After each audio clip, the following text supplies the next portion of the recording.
Hello दोस्तों, आज मैं आप लोगों को एक ऐसी कहानी सुनाने जा रहा हूँ जो भटकती हुई आत्मा के बारे में है।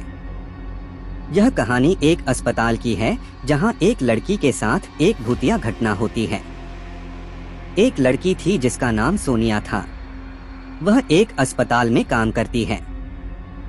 सोनिया को बहुत खुशी हुई कि बहुत कोशिश करने के बाद उसकी अस्पताल में नौकरी छूट गई। वह अस्पताल में बच्चों के साथ रहने वाली सहायक नर्स की पोस्ट पर रह रही थी, लेकिन उसे इस बात का पता नहीं चला कि उसे एक बहुत ही खतरनाक काम मिला था। वह नाइट शिफ्ट पर काम करती थी और अक्सर रात भर अकेले ही जगह जगह चक्कर लगाती रहती थी। एक रात उसने अचानक एक कमरे के बाहर अपने सीनियर नर्स साथ एक दोस्त को देखा, तो सोनिया अपने सीनियर नर्स पास चली गई और पूछा कि ये मरीज आपसे क्या बात कर रहा था।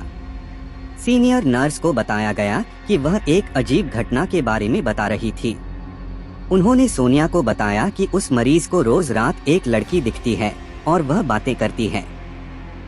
उस मरीज ने सीनियर नर्स उस लड़की के बारे में कहा कि वह बहुत अजीब थी, उसके कपड़े जले हुए थे और उसके हाथ बहुत काले थे।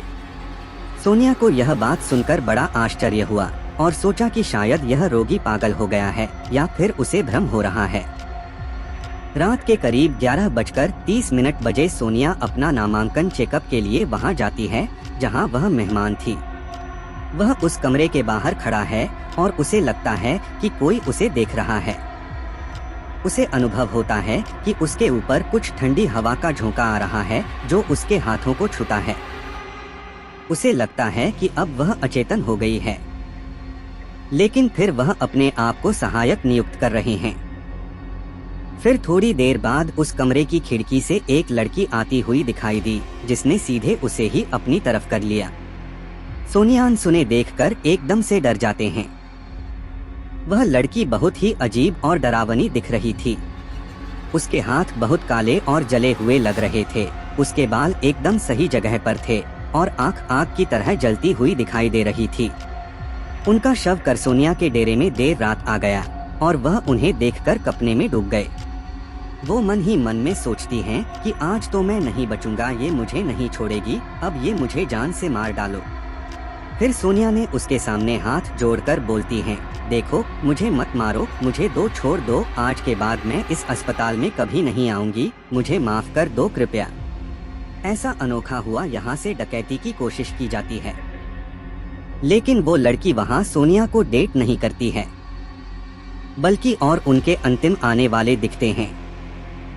फिर वो लड़की धीरे धीरे सोनिया की तरफ से आगे बढ़ती हैं और जैसे ही उसके करीब आती हैं तो वो और अजीब दिखने लगती हैं। अब सोनिया के पास से वहां तक का कोई उपाय नहीं है, इसलिए वह उस कमरे के एक कोने में चले गए और वहां अपनी आंख बंद करके शिखर हो गए।